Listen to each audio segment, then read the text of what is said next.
Hello everybody and welcome to a brand new Elder Scrolls Online character build video with me, Sherman. Today guys, I bring you the Maelstrom Battlemage. And before I get started, disclaimer, this is a roleplay, casual play build. It is not meant for meta play. Now, the Maelstrom Battlemages are basically masters of element and storm. And it's pretty cool how they work. They can call in thunderstorms, they can call in lightning, they can call in everything. And I really like the concept behind them. This is a Warden character, so just letting you guys know. And its primary role is damage. Now this thing can also be a tank and a healer. So going on into the character sheet, you guys can see here, we are a Maelstrom Battlemage.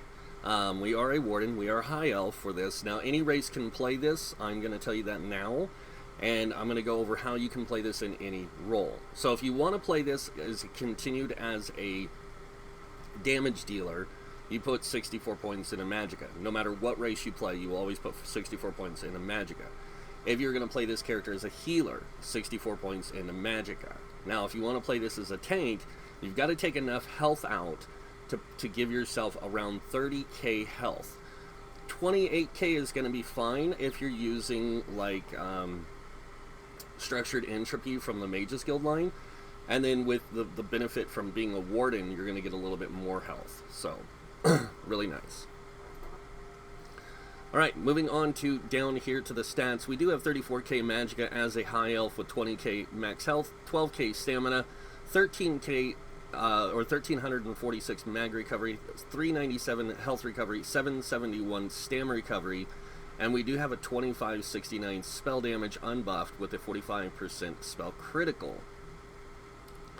Now moving on to the weapon damage, we do get a little bit of weapon damage out of this build with weapon critical. If you want to use some of those stamina based abilities, you can.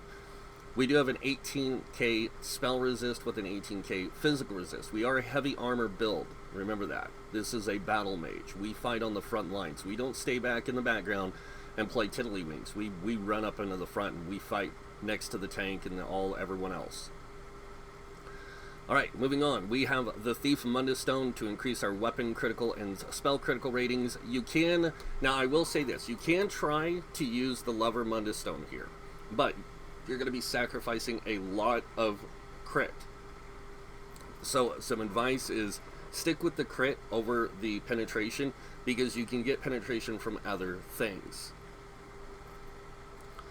We do get Major Prophecy at all times because we have an Inner Light on both bars, and we also gain Minor Force at both times because we are using the Medusa set.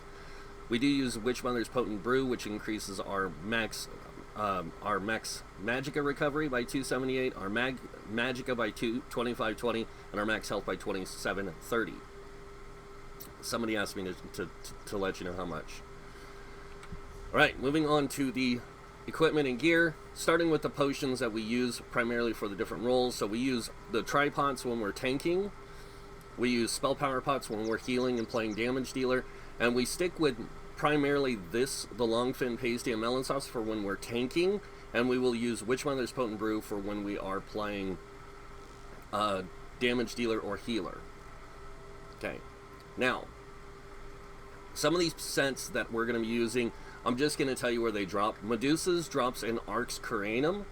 The Stormfist monster set drops on Tempest Island dungeon, and the other set is a crafted set. It's called Julianus, and you can craft it in Hrothgar in the Orsinium DLC. If you do not have Hrothgar in the Orsinium DLC, you can ask somebody in your guild who does if they can craft you a set. You can still get a set crafted for you from that expansion, even though you don't own it. Or that DLC. Alright, now moving on to the sets we primarily use. Again, the first set is Stormfist. This is our monster set. Now, this does give you a little bit of extra stam recovery, which is really good for when you're tanking, because that stam recovery comes in real handy because you use dual lightning stabs. So, it allows you to regen stamina a little better than what you'd normally get. On top of that, the two-piece, when you deal damage, you have a 10% chance to create a Thunder Fist to crush the enemy, dealing X amount of shock damage every second for 3 seconds, to all enemies within 4-meter radius, and the final amount of damage is 10,000 something physical damage when the fist closes. So this thing will zap them with electricity for a few seconds, and then this fist just crushes them. And when it crushes them, it does an immense amount of damage. It also can go off every 8 seconds, so it's a very powerful set. The next set we are using is called Julianus, or Laws of Julianus. Now, like I said, this is craftable in Rothgar, or the Orsinium DLC. This adds spell crit for the 2-piece, 3-piece max magicka, 4-piece spell crit, and the 5-piece spell damage.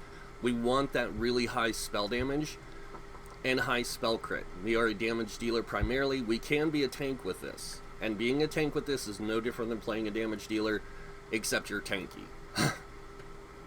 You still use a lot of damage dealing abilities along with tanking abilities. So moving on to the other set, which is called Medusa set. Now this drops in Arx Cranium.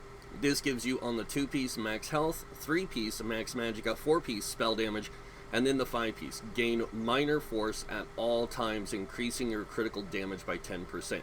This is all damage. That means your light attacks, your ability damage, anything that you can do will get boosted by 10%, except for your monster sets. Okay? And monster sets do not get affected by this crit damage that I know of. They might, but they don't crit, so it doesn't work for them. But all other abilities do crit from this. And the way we have this set up, so I'm going to go over the way we have it set up gear-wise, and I'll go over all the traits and enchants. So the way we have this set up is we are wearing a medium helm with a light crafted belt. Everything else on the body is heavy. Now the reason why we use heavy on the chest, shoulders, gloves, legs, and boots is to give us maximum resistance values without using reinforced. The reason we use a medium helm with a light belt is because a medium helm actually gives you about the same resistance as the heavy gauntlets, except it actually gives you a little bit more on the helm with medium. So this is actually comes out to giving you more resistances overall than having a medium glove and a heavy helm, because a heavy helm gives you 28, I think it is, or 2,800 and something, and the light medium gloves gives you like not even 1,000 in resistance. So it equals out, but you actually get a little bit more this way. And always use a light belt in a crafted setup. The reason why is because this is your lowest armor value piece, and sacrificing a few hundred resistances isn't going to kill you for what you're going to get out of everything else. Alright, now going over the traits and enchants. On the small pieces, we are using all divines. That means on the gloves, the shoulders, the belt, and the boots, we are using all divines to increase our Mundus Stone capability. We are also using max magicka enchants in all the small pieces to maximize our magicka pool. Somebody asked me the other day, why don't you use tri-stats in there? Tri-stats only give you 100 and something for each resource. This gives you 351 to 1 resource, which is a much better amount than 100 and something for each resource. If you do the math and calculate, you do get a little bit more health and stamina, but you lose a lot more magicka in that way. So this gives you more magicka when you have the smaller pieces with max magicka, max stamina, or even health enchants for whatever role you're playing. Now on the bigger pieces, we are using tri-stat enchants on the helm, the chest, and the legs. This is so we can hybridize to play all 3 roles: tank, healer, damage dealer. And if you want to use sword and shield as a tank, you still can. It's just not going to be super effective, honestly. Ice Staff is better for you, because you do can take advantage of the ice passives and active abilities with being a warden.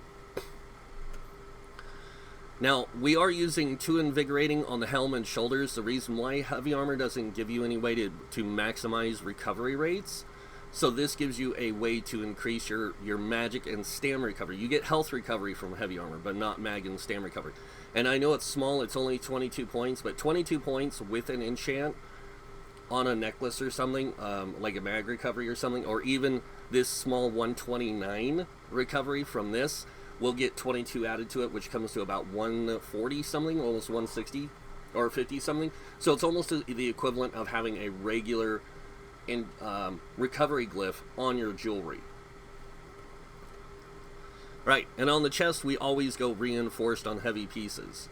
No matter what you're playing, you're going to take the biggest heavy piece you have, and you're going to reinforce it. If you were playing a light armor build, and the monster set happens to be heavy, you're going to make that helm reinforced. The reason why, to give you the maximum resistance values for survivability. Okay, survivability is very important when you're playing dungeons, trials, it doesn't matter. You want that greater survivability, and having a higher resistance pool is really good, even as a tank, as a healer, as a damage dealer. And I'll explain why in another video when I do a guide on this setup. So, but this winds up giving you the overall best kind of resistance value, damage capability, everything you can get in a character build. And especially in a heavy armor. So going over the jewelry now, we are using 2 rings of Medusa. Now, these are both Trirune, and to make them Trirune, you have to own the Clockwork City DLC in order to do what they call transmogging, or not transmogging, transmuting your traits, or your traits on your jewelry. In order to do that, you have to have the transmutation station access, which is only through the Clockwork City DLC. Trirune allows you to give yourself max health, magic, and stamina on 2 pieces of jewelry. This helps you hybridize better, but it also gives you a bigger range of resources, almost equivalent to a tri-stat down up here. See, this gives you 434. This gives you 435, so it gives you 1 point more in magic and stamina than this does, and this actually gives you also 1 thing of health higher. So it's like using a tri-stat enchant in your jewelry. So it allows you to hybridize a little better. On top of that, we are using 2 spell damage enchants here to maximize our spell damage output. And then onto the necklace. We are using a Bloodthirsty with a mag recovery. Now, the reason for Bloodthirsty, again, you will have to transmute this, but the Bloodthirsty increases your damage against enemies under 25% health by 10%. This plays with one of your CP passives, and it plays really well with just damage overall, because that's all damage is boosted by 10%. Alright, and the mag recovery is so you can have greater mag recovery. Alright, moving on to the weapon, we are using 2 destruction staves. We are using both lightning staves. The front bar is a lightning staff of Medusa Nirnhone. You will have to transmute this into Nirnhone. If you can't transmute it, use Sharpened. Also on the Medusa, if you can't transmute these from healthy, it'll be fine. You'll just have a higher health pool, and your max magical will be a little lower. The Nirnhone, though, is going to boost your spell and weapon damage by 15%. It increases the damage of the weapon itself. So the overall weapon damage of this weapon, which applies to both physical and spell damage, is boosted to 1535 because of it. And we use a frost damage enchant. The reason for frost is so we can chill enemies, immobilize them, keep them locked in place. It's a really powerful ability, or negative effect. Next up, we have a Lightning Staff of Medusa, again infused with a weapon and spell damage enchant. Now, I'm going to explain this one last time, but I will do this in a video explaining why we put the weapon spell damage on the back bar. We use Wall of Elements. It's a damage over time ability. When you set that down, even if you're on the front bar or the back bar, it will always keep your enchant, the weapon damage and spell damage enchant procced on the enemy. So we want to keep this up as much as possible so we get that greater weapon and spell damage. So we can use both spell and physical damage against our enemies. Alright, moving on now to our skills. Now starting with class skills, ultimates, active abilities, and passives. I do unlock them all. You do not have to if you don't want to. The only reason why I do is so this way I can play any role necessary when I need to be a role. So even if I'm playing as a healer, I still have a high crit capability, and I can still bring some damage to the group, which means that I can bring a little bit more than a regular healer to the group. The problem is that I lack sets, maybe, that might benefit the group in people's eyes, but that's the thing. A healer's job is not to benefit the group. It's to help aid and protect. That means use shields to protect their allies. It even states it in the game, and to heal them. That's it. It doesn't say that I have to debuff every mob or anything like that. That's just something that was created by the meta. I don't do meta, I do roleplay, casual play. So, active abilities, passives, all that stuff, I take them all because this way I can play any role necessary in a group dynamic. When it comes to weapons, our primary weapon of choice is Destruction Staff, of course, so I do unlock the ultimates, active abilities, and passives. Now, if I was going to play this character as a healer, I probably would unlock the Restoration Staff skill line also, and ultimate and active abilities, so I have access to those to play a healer. If I was going to play a tank, no, I would not learn Sword and Shield. I would just use an Ice Staff. So I'd have an Ice Staff, Lightning Staff combo for when I'm playing tank. I'd have probably a Lightning Staff, Resto Staff combo for when I'm playing healer. Now moving on to armor skills. Light armor, passives. Now I'm going to go over these again so people can see why we take them. Grace reduces the effectiveness of snares applied to you, especially with being a warden, getting that 4% reduced snare effect. And when you add in the fact that we get a thing in our Winter's Embrace called, is it Icy Aura? Yes. The effectiveness of snares applied to you, the effectiveness of snares applied to you is reduced by 15%. That's another 4%. That's 19% reduced snare effect. You actually can get out of snares a lot faster than most people. That's what it does. It reduces the effectiveness by reducing its time limit on you. So if you get chilled in place and immobilized by one of the ice mages, you can actually just let it run its course. It's only going to last like 10 seconds or 5 seconds, and it's going to go away. Then you can just walk out of it instead of dodge rolling out of it. So it's really nice to have that. When it comes to the light armor passive evocation, this increases our mag recovery by 4% for one piece of light armor. We don't get a lot of mag recovery in heavy armor, so taking advantage of every ounce of recovery you can get is important. The same thing with reducing the cost of your magic abilities. Anything you can do to save resources so you can cast more abilities and play more effectively, that's what you want to do. That's why we use this passive.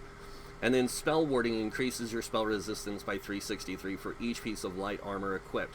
This is how we can get those higher resistance values along with our CP, and we can get them more equalized.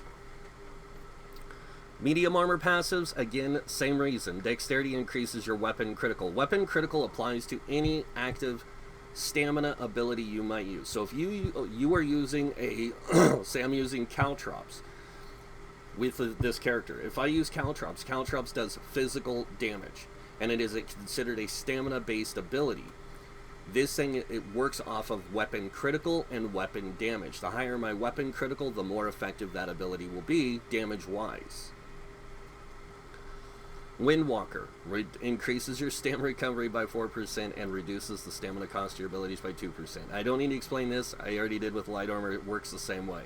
Taking advantage of every ounce of resource management you can get.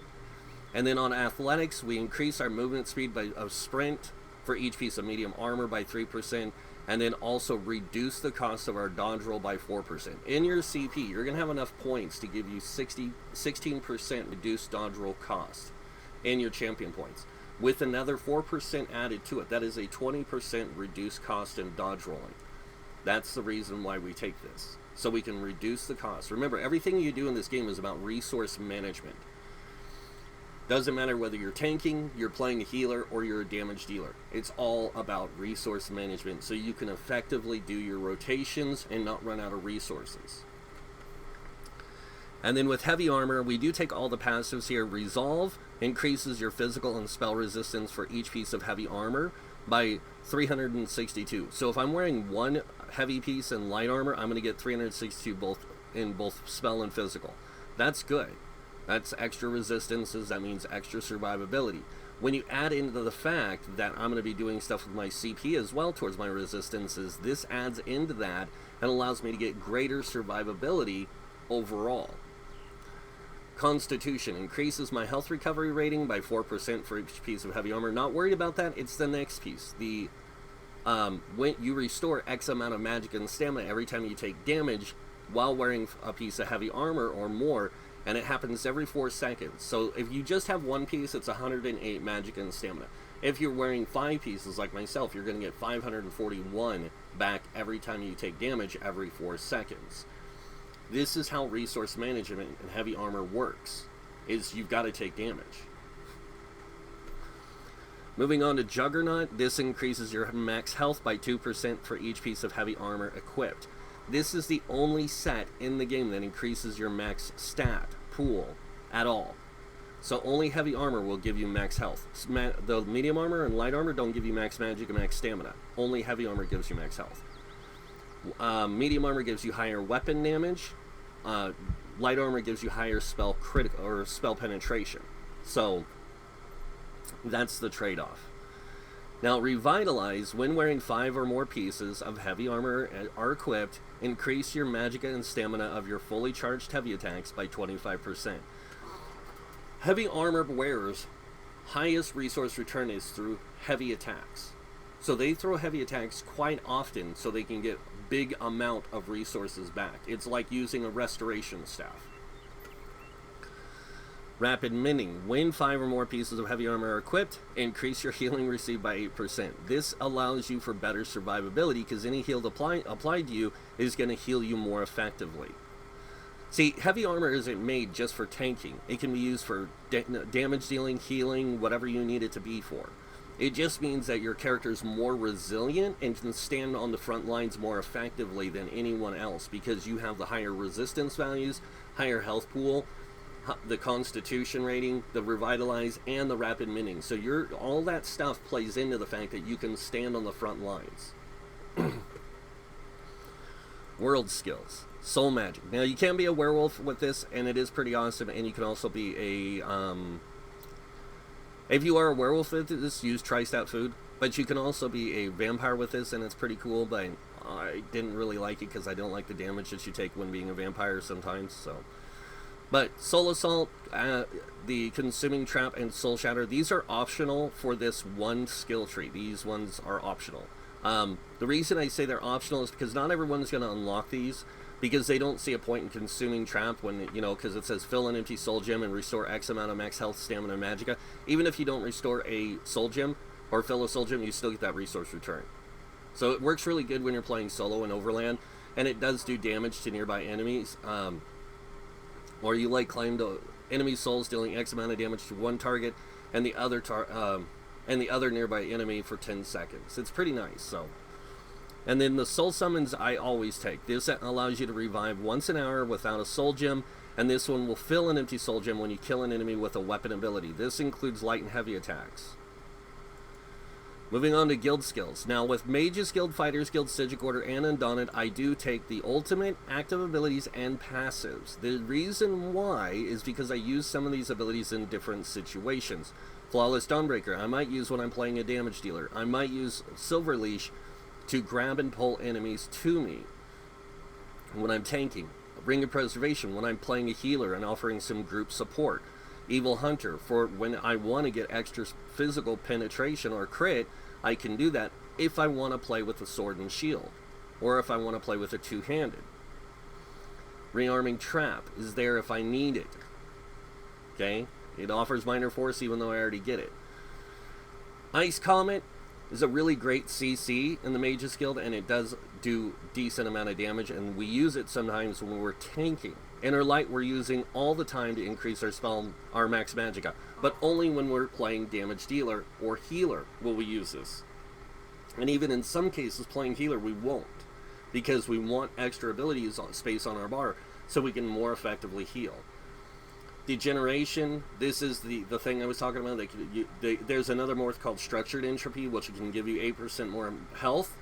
We don't really need it in heavy armor. We can get our health pool to 30k pretty quickly, so we don't need that. So Degeneration's a way for us to get major savagery while we're playing solo. This is a great ability for doing damage. It's like using Trap Beast, but it's a Magicka-based version. Then we have Balance. We can use this when we're tanking to give us Major Warden, Major Resolve, but it does put a negative debuff on us, which kind of sucks. Psijic Order. I do take all the ultimate active abilities that I think will best reflect my...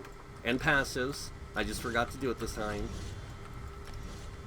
because I wasn't using any of these abilities, or else I would have noticed. But you can use some of these abilities when you're playing the game. Like, I like to use Symbiosis when I'm playing a healer, so I can use this ability to heal my group, and on top of that, it'll heal myself as well. So this way I can keep better survivability while I'm standing up close. I can heal people and heal myself. I like to use things like Elemental Weapon, Time Freeze, Temporal Guard, Deep Breath, or Deep Thoughts. And some of these I use in PvP, some I use in PvE, some I use in both. When it comes to the Undaunted abilities, all these abilities are synergies, so I'm going to take advantage of each and every one of these so I can offer synergies to my allies. Some do damage, some do heal, some do shields, some do all kinds of stuff. So really good abilities to have for group dynamics. Now, we also take the two passives here. The reason why: Undaunted Command gives you resources back when you activate a synergy. It gives you 4% of your max health, magic, and stamina. As you can see, I'll get 922 health, 510 stamina, and 1,366 magicka. Now, if I activate it on an orbs, I will also get an extra 3,960 magicka or stamina, whichever stat is higher, in this case, magicka. So it's a really good way to get resources back. The other thing is Undaunted Metal. And I've had several people tell me that this 6% isn't much of a difference. It is. It's a big difference. If you do not have this 6%, you will notice a big difference in your stats, because you lose about 2k almost in your stats. And that's a lot. Alright, moving on to Alliance War. Assault. Ultimate active abilities is what I take from the Alliance War Assault skills. I do not take any of the passives because I primarily play in PvE. I do not play a lot of PvP. Even when I do play PvP, I don't need a lot of these other abilities. Ultimate active abilities and the one passive here for the support line, this is what I can use in PvE more effectively, so that's what I use. And then when it comes to racials, I do take all my racial passives no matter what race I'm playing. Since we're playing a high elf, we get spell recharge. When you activate a class ability, you restore X amount of magicka or stamina based on whichever is lower. This effect can occur once every 6 seconds, so we will be getting stamina back every time we activate a class ability. So if you dodge roll, activate a class ability, get your resources back. You don't get as much back when you dodge roll, but it still gives you that resource, so you have it there for blocking and breaking free the stamina and stuff. It's really nice. Serbane's Boon increases max magicka by 2,000, and then Elemental Talent increases your spell damage by 258. Now moving on, crafting. Medicinal use is really good for potion use. It allows your potions to stay more effective, 30% longer. And then provisioning, Gourmand and Connoisseur, both very important. One increases your food duration by 20 minutes, one increases your drink duration by 20 minutes. So this makes your Witch Mother's Potent Brew last 20 minutes longer. This makes your Longfin Pasty Melon Sauce last 20 minutes longer. So that's 2 hours and 20 minutes. Some races get some benefits towards food length. I don't remember if it's... I don't think it's the High Elf. I think it's like the Nord or Redguard or something. Or Imperial. Gets like extra length on their food. It's really crazy. Or it might be even Orc. Now, let's go over the skills on our bar, starting with the first bar. Our first ability is called Crushing Shock. Now, this is a triple damage ability. It hits with Flame Frost and Shock damage, all for pretty close to the same amount, except you'll notice our Frost damage is a little bit higher, and that's because we get 5% more Frost damage because we are a Warden. We also get 5% more magic damage. Enemies hit while casting are interrupted, set off balance, and stunned for 3 seconds. The next ability we use is called Deep Fissure. Now this thing will summon a group of shulks out of the ground, and like I said, we're a maelstrom of damage. So we bring every kind of element, including earth damage, like earthquakes, tremors, shulks. And these things bust out of the ground, dealing X amount of damage to all enemies in front of you in a 7-meter wide by 20-meter long area. So this is a massive area that this thing can cover. And enemies' damage are afflicted with major breach, reducing their spell resistance by 5,280 for 6 seconds. Next ability we use is called Shock Clinch. Now this deals a little bit of damage up front, a pretty decent amount, and a little bit of damage over 8 seconds. The nice thing is that it is a damage over time ability. It also can stun a target for 2.5 seconds and deal X amount of shock damage to nearby enemies when it hits. So it's a great AoE damage ability with a little bit of damage over time. Next ability we use is a spammable called Storm Pulsar. This one releases a surge of storm energy, dealing X amount of shock damage to nearby enemies and inflicting them with minor mangle, reducing their max health by 10% for 33 seconds. So we do use this quite a bit sometimes. Our next ability is called Inner Light. Now this does, we have it for the slotted purposes, not the summonage emote of Mage Light, revealing stealth or invisible enemies around you for 6 seconds. We use it for the slotted. While slotted, your max magic is increased by 5%, and you gain Major Prophecy, increasing your spell critical rating by 2191. The 5% is also boosted by another 2% for having this skill slotted, and the mage passive unlocked for it that increases your magicka by 2% for each mage guild skill slotted, and 2% more mag recovery.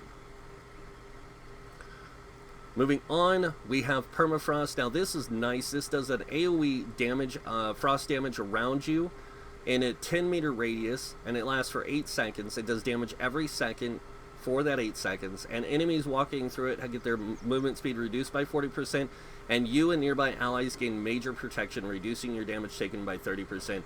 Damaging an enemy 3 times in the storm will stun them for 3 seconds. So we want to keep this. This is our primary ultimate. We want to keep this up as much as possible so we can keep our allies with that 30% damage reduction and that damage applied to our enemies, so we can keep them stunned and locked down.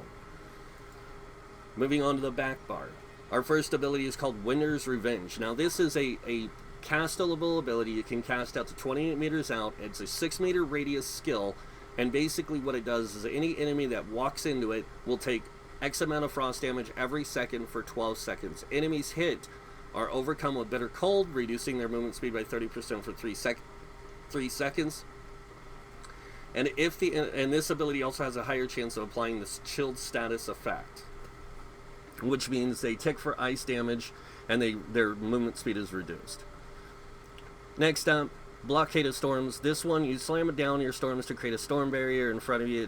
It's 12 meters wide, 18 meters long, and it lasts for 8 seconds. It deals X amount of shock damage every second for those 8 seconds and has a chance of setting concussed enemies off balance for 5. Moving on to our next ability, and this is a floater ability, and you guys remember that Mage's Guild ability I showed you earlier? This one, the Scalding Ruin, you can swap these two around, and it works out really well. I like using this one though. This is called Frozen Device. Now this one, you summon an ancient portal which arms after 1.5 seconds. When triggered, the enemy is teleported to you and immobilized for 3 seconds, dealing and being dealt X amount of frost damage and afflicted with major maim, reducing their damage done by 30% for 4 seconds. You can have 3 of these traps out at a time. The nice thing about them is when you activate this trap, you can put them in any locations you need. And if you're doing a pull in a room, not as a tank, but for the tank, you can have it where it'll pull those enemies right to where you are, where you have your wall of elements going, you have your ice thing going, and all that stuff is going to get right on them as soon as they get pulled to you. And they're also going to take 4k ice damage. It's really nice. I use it for pretty much that situation. If I'm not using that, I will be using Scalding Ruin, which will basically takes 2 seconds to arm. When it fires off, it deals X amount of flame damage and an additional X amount of flame damage over 11 seconds. It's a really small amount, but it still comes out to quite a bit when you think about it. Next ability you have is called Blue Betty. This gives you X amount of resources back, well, 5,376 magicka over 27 seconds. and grants you major sorcery, increasing your spell damage by 20%. Every time you summon this ability, which is an instant cast, no resource thing, you will remove a negative effect from yourself. Moving on. The next ability we have is Inner Light. We have this here because it gives us that Max Magicka, Major Prophecy. You guys get it. Last ability we use is called Eye of Lightning. Now this one, you create a Cosmic Storm above you that builds after 2 seconds and lays waste on nearby enemies, dealing X amount of shock damage every second for 7 seconds. Now this is an expensive ultimate, so use it wisely. When I tank, I actually use Ice Comet on the back bar. This way I can get a better AoE thing going on, and it is only 200 ultimate, 250. And that is our skills. Moving on to CP now. Starting with the red tree, we have 56 in Ironclad. This reduces damage taken from direct damage attacks by 20%. We have 18 in the Spell Shield. This reduces or increases your spell resistance by 1729. Remember, we get 300 and something from wearing 1 piece of light armor. That's where this comes in and takes place. It makes up the difference for the 2 points, or 20, that we would normally put in here. 31 into Thick Skin, reducing your damage taken from damage over time effects by 13%. 43 into Hardy, reducing your damage taken from physical poison disease damage by 10%. And then 43 into Elemental Defender, reducing your damage taken from Flame Frost, Shock, and Magic damage by 10%. Moving on over here, we have 40 into Bastion. This increases effectiveness of it says your damage shields by 16%. It is any damage shield applied to you. I have tested this countless times. If somebody has 40 points in a Bastion and you have 40 points in a Bastion, you're going to get the same amount of strength and shield that you would normally get even if you cast it. So, because it says your shields, but for some reason it's whenever any shield gets applied to you. 19 into Quick Recovery, increasing your healing received by 5%, and then 20 into Heavy Armor Focus. This one increases your physical resistance by 1900 while wearing 5 or more pieces of heavy armor. So I'm not going to go over why I put into the Heavy Armor Focus and the Spell Shield. I will say this. Some classes, depending on their benefits, like Templars, I won't put as much into Spell Shield or DKs. I will put more into Heavy Armor Focus. If I'm playing a Breton, same thing. The reason why is because that race and those classes get higher spell resist. So there's no reason to put into their spell resist when you can put into their physical resist and give them more. Moving on, we have 40 into Warlord, reducing your break free cost by 16%. Sprinter, 16 points, reducing the cost of sprint by 10%. 16 into Bashing Focus, reducing your bash cost by 10%. And then moving on in the middle tree here, we have 75 in Arcanus, increasing your mag recovery by 14%. Remember, we get that extra 4% mag recovery from wearing the 1 piece of light armor. That's an 18%, almost 20% recovery rate. With the 2% from the Mage's Guild skill line, we do get a 20% increase to mag recovery. Moving on to Tenacity. Tenacity increases the magic and stamina of your fully charged heavy attacks by 10%. Remember, heavy armor passive gives you 25. This is 35, and then you get a base of 30. So it's a 65% return of resources when you heavy attack. Moving on, we have 40 into Tumbling, reducing your dodge roll cost by 16%. I already explained the extra benefit from wearing the light piece or medium armor, 1 piece of medium armor. We get the 20%. We do have 16 into Shadow Ward, reducing our block cost by 16%, and this applies to any tool we use. So Sword and Shield, Ice Staff, two-handed, dual wield, we get 16% additional block cost reduction. Moving on, we have 43 into Bless. This increases your healing done by 10%. This is any heal you cast. So it's really good to have this. 56 in Elfborn, increasing your critical damage and critical healing done with magic abilities by 20%. 56 in the Elemental Expert, increasing Flame Frost, Shock, and magic damage by 12%. Remember, we get 5% more magic damage and frost damage. So we actually get 17% increase in frost and magic damage. And as a Sork, you get 5% shock, so you actually get 17% shock damage. Moving on over here, we have 35 in the Staff Expert. This increases our light and heavy attacks done with Destruction and Restoration staves, and Overload from the Sork skills. or Sork ultimate by 20%. We also have 40 in the Mastered Arms. This increases our damage done with direct damage attacks by 16%. This allows us to get Retaliation, Reposit, and Butcher. This is not Repost, guys. It's called Reposit. So this one, anytime you block an attack, a melee attack, you have a 15% chance of redirecting the damage back to the enemy, and Butcher increases your damage done with light and heavy attacks by 5% to enemies below 25% health. Remember that Bloodthirsty gives you 10% increase to all damage types, including light and heavy attacks. This also increases it by 5%, so you get an extra 15% damage on top of the 20% here and the 16% here. So you actually get a lot of damage output. Moving on over here, we have nothing in the Mighty or Precise Strike, so it's all in the Thaumaturge, which increases your damage done with damage over time effects by 16%. But I do want to point this out. This is 56, so that means if you're using a shock damage staff, you're going to get 12% increase in damage in light and heavy attacks. That light and heavy attack is 12%. That applies with this, and this when they're below 25% health, plus that extra 10%. You actually deal a lot of damage with this character with your light attacks when they're below 25% health. So it helps boost your overall damage output. Alright, so now that we've seen our CP and everything, you guys probably want to see how effective this thing can be against a dummy and a parse test. So we're going to go ahead and do that. I'm going to show you guys a parse on this. We are not going to be using Frozen Device at all. We're just going to be parsing against this guy. So we're gonna summon our Netch, which is our number 4 skill, and then we're gonna go ahead and just do our rotation. Now remember, we are using dual lightning staves here.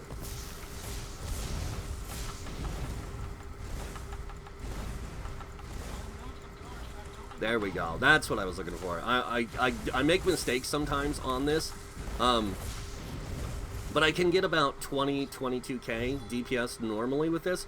But when you do the light attack with the crushing shock, you have to time the rotation with that really well, especially for it being a spammable. So, and sometimes I get ahead of myself with it. Alright, but just to show you guys the damage output of what it looks like. So when we have everything fully buffed, we do go to 3600 spell damage, 45% spell crit, 80% critical damage, and 5280 spell pin. Now, that's when we have it up. Now, remember, this is one parse I did. I did a parse earlier, and as you can see, I got almost 22k. And nothing really changed in here. It was pretty much the same. It's the amount of damage that I did and how I did my rotation. So, alright. Now, moving on to this big guy. Now, this big guy is to represent what it'd be like to be in a truly organized group. That means you got to have one of every character type in your group, from Necromancer, Templar, Warden, DK, you name it. You have to have every single one of them to gain every benefit you're going to get from this. Then you're going to need somebody with Major Breach, Major Fracture, Minor Breach, Minor Fracture, and Crusher enchants, and everything else to get what this thing can give you. So this is going to show you the maximum damage potential this character can get in a really organized group. Alright. So again, Potion. And this time we are going to use our ultimate.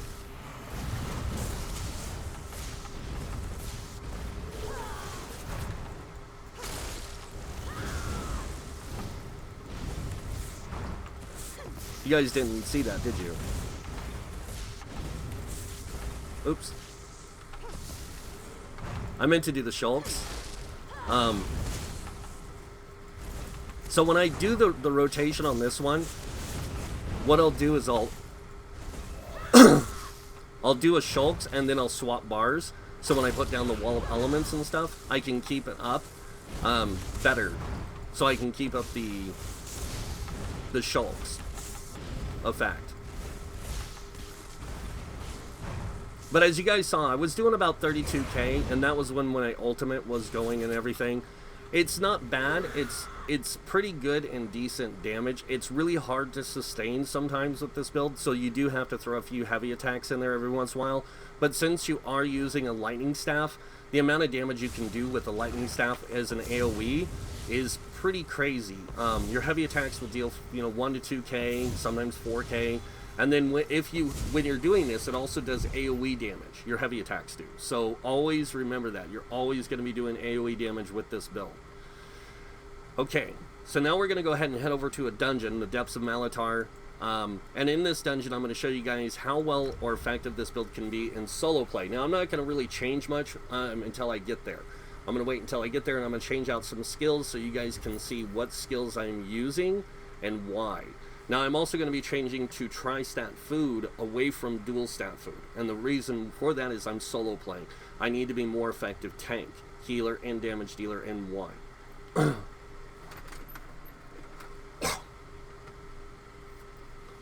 note said abandoned, as in no one left All right. inside. So first things first, I need my Ice Fortress from the back bar, and I'm actually just going to move my Blue Betty over. And then I'm going to grab my Polar Winds, and I'm going to put my Polar Winds right here, but I'm going to move this over to where that was, the Shulks. I'm actually going to move Shulks to the back bar, where the Ice ability was, the Winter's Revenge. I'm not worried about the Winter's Revenge right now. I want to keep certain abilities on my bar. And I'm going to go ahead and get rid of Shot Clinch, and I'm going to grab this instead, the Crystallized Slab. Now this will redirect damage back to the enemy, which is really nice when I activate it.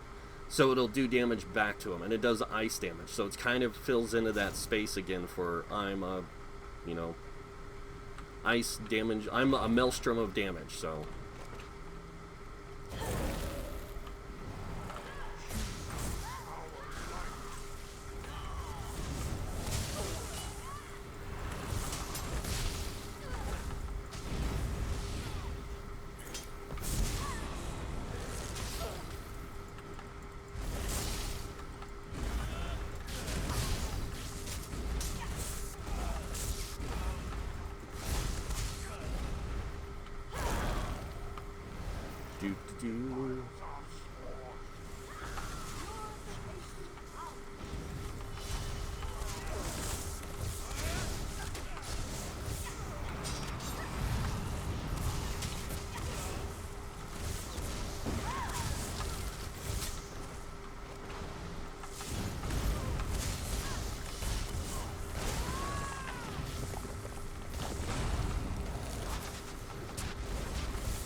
And now when we get in here, I'm actually going to switch to the guild skills. We're going to change to Undaunted. We're going to change to Spike Bone Shield to fight the boss, because this will give us a better effective shield to face him down with.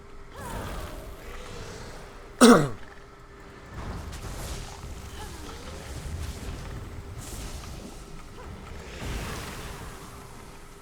no, he's poisoning me.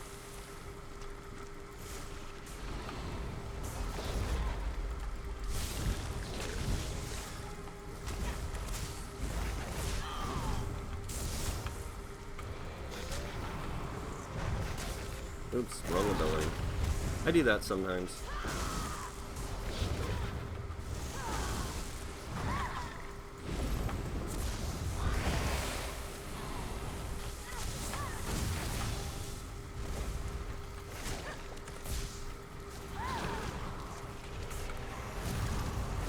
Oops, I forgot to switch to tri-stat food. Holy cow. There we go.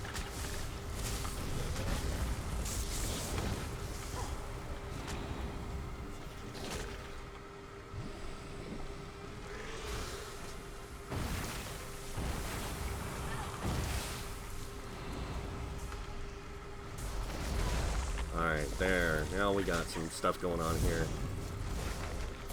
I thought there was something wrong with that northern, or the polar winds. I'm like, why is it not healing for me?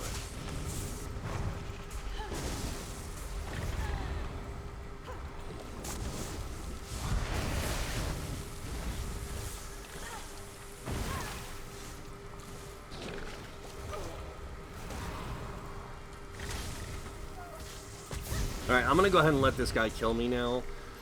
Because I think I've shown enough that this thing is just pretty cool. It's fun. It's a lot of fun to play. I really like the Maelstrom Battlemage. I was even half tempted to turn my Northern Storm into it, or Northern Wind into this, because it's so fun to play. But we'll see. I prefer the Northern Wind, honestly, but this is still a lot of fun, and it can be really cool to play if that's the kind of thing you want to do. But that, my friends, is the Maelstrom Battlemage. I hope you guys like it. If you guys do, you guys know what's coming next. Go ahead and hit that like button. If you guys want to see more videos by me, you can subscribe. Other than that, I want to thank you all for watching. Until next time, have a wonderful day, and this guy might see you in game. Bye.